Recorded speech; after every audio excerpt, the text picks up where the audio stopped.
जय जिनेन्द्र। आज हम एनसीईआरटी 12th माध्यमिक शिक्षा मंडल मध्य प्रदेश द्वारा जारी किए गए अगस्त माह के मासिक टेस्ट को सॉल्व करेंगे। फर्स्ट क्वेश्चन है इसमें कि हमारी आवश्यकताएं असीमित होती हैं। यानी जब आपके स्कूल खुलते हैं तो क्या होता है, आपकी कई आवश्यकताएं होती हैं। आपको कॉपी, किताब, बैग, कई चीज़ों की आवश्यकताएं होती हैं। तो हमारी आवश्यकताएं असीमित होती हैं, परंतु उसको पूरा करने के लिए उत्पादन में प्रयुक्त होने वाले संसाधन, आवश्यकताएं हमारी असीमित है, लेकिन संसाधन ये सारी हमारी आवश्यकताएं हैं।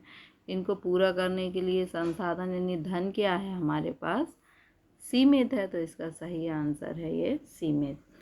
फिर है संसाधनों के डैश प्रयोग हो सकते हैं। संसाधनों के वैकल्पिक प्रयोग हो सकते हैं। वैकल्पिक प्रयोग यानी इसी रुपए से आप कॉपी, किताब, बैग, मकान, कोई भी चीज़ खरीद सकते हैं। तो इसके कई प्रयोग होते हैं।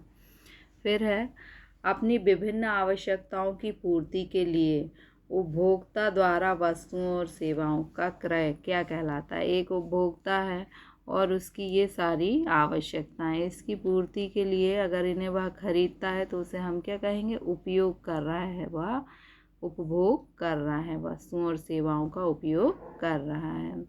तो इसका सही आंसर है यह।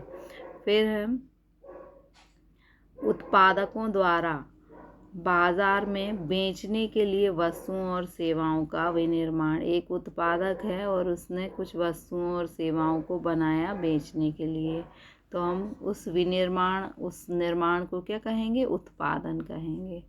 तो इसका सही आंसर है उत्पादन। फिर है डैश आंकड़े व्यक्ति द्वारा स्वयं एकत्र की गई सूचनाओं पर निर्भर करता है। यदि मान लीजिए कि एक व्यक्ति है और वह स्वयं जो है हर घर जाकर उसने जनगणना के आंकड़े एकत्रित किए, तो उसके द्वारा जो भी आंकड़े एकत्रित होंगे उन आंकड़ों को हम क्या कहेंगे, प्राथमिक आंकड़े कहेंगे, क्योंकि वह स्वयं जाके एकत्रित करके लाया है। फिर है सांख्यिकी किसे कहते हैं। सांख्यिकी के दो अर्थ हैं। एक वचन में सांख्यिकी का अर्थ जो है सांख्यिकी विधि से है। सांख्यिकी विधि का अर्थ होता है आंकड़ों का संकलन। जैसे कि आपकी मैडम ने आपके सब्जेक्ट वाइज जो आंकड़े हैं वो इकट्ठे किए। इसके बाद आंकड़ों का संकलन करने के बाद उनका संगठन किया जाता है, यानी उन्हें अलग अलग क्या किया जाता है, वर्गीकृत किया जाता है, उनको टेबल में अरेंज किया जाता है। तो संगठन हो गया, प्रस्तुतिकरण हो गया। उसको आपको आकर्षक रूप में मान लीजिए हिंदी और इंग्लिश के नंबर जो है एक चित्र के रूप में प्रदर्शित किए गए कि हिंदी में नंबर जो हैं वो ज़्यादा हैं और इंग्लिश में नंबर जो हैं वो कम हैं। इसके बाद विश्लेषण। विश्लेषण का अर्थ है कि ये जो आंकड़े हैं उसके आधार पर हमने विश्लेषण किया। क्या विश्लेषण किया कि बच्चा जो है हिंदी में अच्छा है, 20 में से 20 नंबर आए, और इंग्लिश में 20 में से 10 नंबर आए, यानी उसमें कमज़ोर है। अब निर्वचन क्या करेंगे कि ये हिंदी से रिलेटेड कोई भी कार्य कर सकता है। तो एक वचन में सांख्यिकी का अर्थ क्या है, सांख्यिकी विधियों से है। अब बहुवचन में सांख्यिकी का अर्थ क्या होता है, समंकों के समूह से। ये जो समंक हैं इनका समूह, 2 अंक भी क्या है, समूह होंगे, लेकिन 1 अंक समूह नहीं होगा। तो समंकों का जो समूह है वो क्या कहलाता है, सांख्यिकी कहलाता है। ये जो अंक हैं वो कैसे होना चाहिए, परस्पर संबद्ध। ये दोनों संबद्ध हैं। क्या संबंध है इनमें, ये किसी विषय के नंबर हैं। इसके बाद ये दोनों आंकड़े जो हैं वो तुलनीय हैं। तुलना हम कर सकते कि हिंदी में अच्छे नंबर हैं और इंग्लिश में कमज़ोर है। तो सांख्यिकी का एक वचन में अर्थ सांख्यिकी विधियों से होता है और बहुवचन में अर्थ समंकों के समूह से होता है। उपभोक्ता कौन होता है। उपभोक्ता वह व्यक्ति होता है जो अपनी आवश्यकताओं की संतुष्टि के लिए विभिन्न वस्तुओं और सेवाओं का उपभोग करता है। ये उपभोक्ता है, इसको भूख लगी और इसने भोजन कर लिया। इसकी आवश्यकता क्या थी, भूख, और संतुष्टि के लिए इसने क्या किया, वस्तुओं का उपयोग किया। तो इसे हम क्या कहेंगे? उपभोग कहेंगे। जैसे नर्स भोजन कराती है, माँ आपकी भोजन कराती है, तो भोजन करने की जो क्रिया है या किसी वस्तु का प्रयोग करना भी क्या कहलाएगा? प्रयोग करने वाला व्यक्ति उपभोक्ता कहलाएगा। उत्पादक कौन होता है? उत्पादक वह व्यक्ति होता है जो वस्तुओं और सेवाओं की उपयोगिता का सृजन करता है। उपयोगिता का सृजन का अर्थ है कि कपड़ा जो है वो एक व्यक्ति के लिए कम उपयोगी है, लेकिन कपड़े से ही यदि शर्ट बना दी जाए तो वो अधिक उपयोगी होगी। तो उपयोगिता का सृजन का अर्थ है कि कम उपयोगी जो वस्तु है उसे अधिक उपयोगी वस्तु में बदलना। उपयोगिता में वृद्धि करने वाला व्यक्ति क्या कहलाता है? उत्पादक कहलाता है। अर्थशास्त्र के विभिन्न विभागों के नाम लिखिए। अर्थशास्त्र का पहला विभाग जो है वो उपभोग है। जैसे आपने किसी चीज़ को खाया तो वो क्या कहलाएगा? उपभोग कहलाएगा। इसके बाद दूसरा विभाग है उत्पादन। जैसे आपने यदि कपड़े से शर्ट बना दी तो वो क्या होगा? उसकी उपयोगिता बढ़ जाएगी, तो उत्पादन हो जाएगा। विनिमय का अर्थ होता है कि आपके पास पैसे हैं लेकिन आपको भूख लगी है, आपको चाहिए फल, तो आपने के लिए जब भूख लगी है तब रुपए जो है वो कम उपयोगी वस्तु है और फल जो है वो अधिक उपयोगी वस्तु है, तो आपने रुपए दे के फल खरीद लिया, कम उपयोगी वस्तु के बदले अधिक उपयोगी वस्तु ले ली, तो वो क्या कहलाएगा? विनिमय। वितरण का अर्थ होता है कि समाज में गरीब अमीर कई प्रकार के लोग होते हैं, तो सबके आवश्यकता अनुसार सरकार क्या करती है? उनकी आवश्यकता की वस्तुएं उन्हें प्रदान करती है, तो वह क्या हो जाएगा? वितरण। और राजस्व का अर्थ होता है कि सरकार जो है वो सार्वजनिक आय टैक्स के रूप में आय एकत्रित करती है, आपको छात्रवृत्ति के रूप में आपके ऊपर व्यय करती है। तो सार्वजनिक आय, सार्वजनिक व्यय, सार्वजनिक ऋण आदि का अध्ययन करना राजस्व कहलाता है। तो अर्थशास्त्र के 5 विभाग हैं। प्राथमिक समंक किसे कहते हैं? प्राथमिक समंक का अर्थ होता है कि जैसे मान लीजिए कि आपको कहा जाए कि आप जाके अपने मोहल्ले की जनगणना कीजिए, तो आप एक एक घर जाके और आंकड़े एकत्रित करते हैं। तो आपने सभी आंकड़े क्या किए? नए सिरे से स्वयं एकत्रित किए। आप क्या हैं? अनुसंधानकर्ता। तो आपने जो भी आंकड़े एकत्रित किए हैं वे आंकड़े क्या कहलाएंगे? प्राथमिक समंक कहलाएंगे। समंक या आंकड़े किसे कहते हैं? देखिए, समंक क्या होते हैं? जैसे मान लीजिए कि आपकी मार्कशीट है और उसमें हिंदी और इंग्लिश के मार्क्स लिखे हुए हैं। हिंदी में आपके 20 में से 20 मार्क्स आए हैं और इंग्लिश में आपके 20 में से 15 मार्क्स आए हैं। तो ये जो आपके नंबर हैं वे अनेक कारणों से प्रभावित होंगे।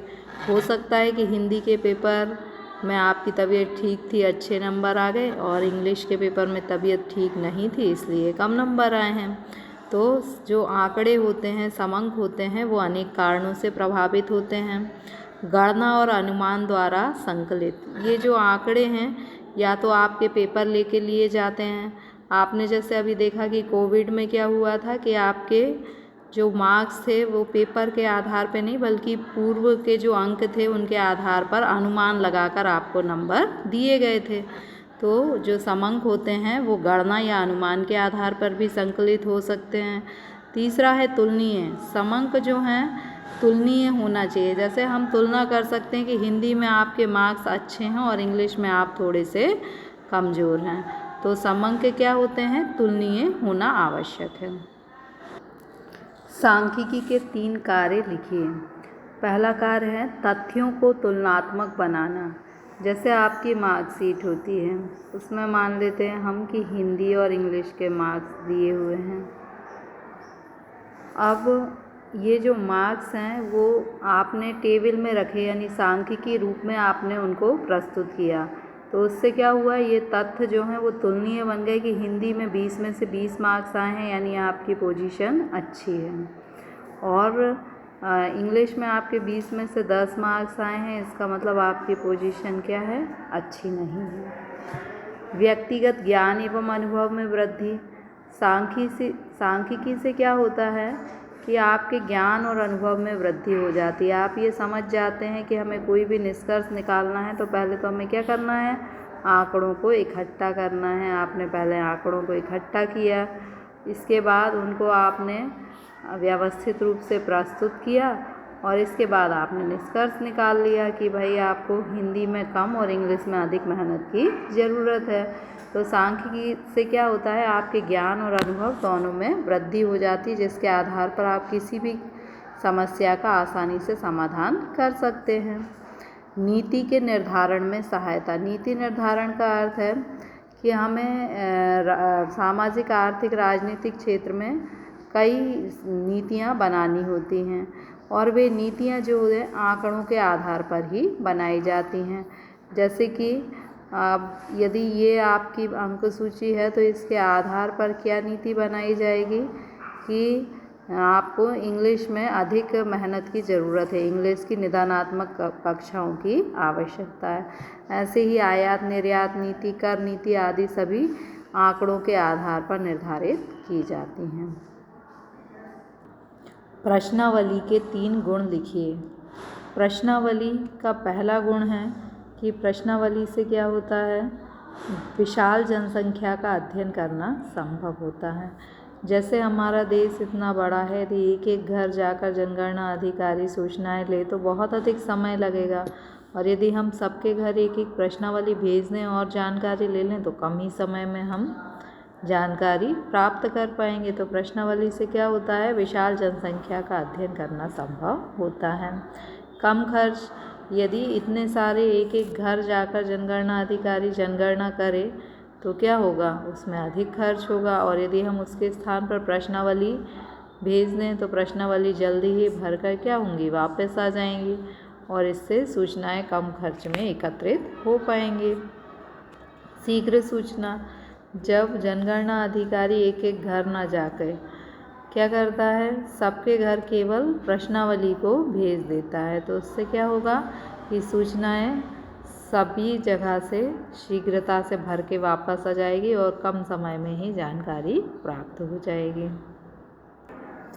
वैयक्तिक साक्षात्कार का अर्थ स्पष्ट कीजिए। साक्षात्कार जैसे कि हमने इंटरव्यू देखा है कि एक दूसरे के आमने सामने बैठकर लिया जाता है, तो इसमें जैसे मान लीजिए कोई आपके घर आया जनगणना करने, तो जो जनगणना करने आया है वो क्या कहलाएगा, अनुसंधानकर्ता, और आप उसके प्रश्नों के उत्तर देंगे तो आप क्या कहलाएंगे, उत्तरदाता।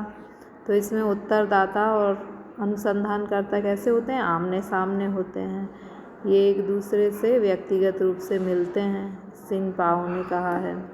इसके अलावा इंटरव्यू का विशेषता क्या होती है कि इसमें जो सूचनाएं प्राप्त होती हैं वो सही होती हैं, संक्षिप्त रूप में हमें पूर्ण जानकारी प्राप्त हो जाती है। लेकिन हम एक एक घर जाकर इंटरव्यू लेंगे तो उससे क्या होगा, अधिक समय और अधिक धन जो है उसकी ज़रूरत हमें होगी।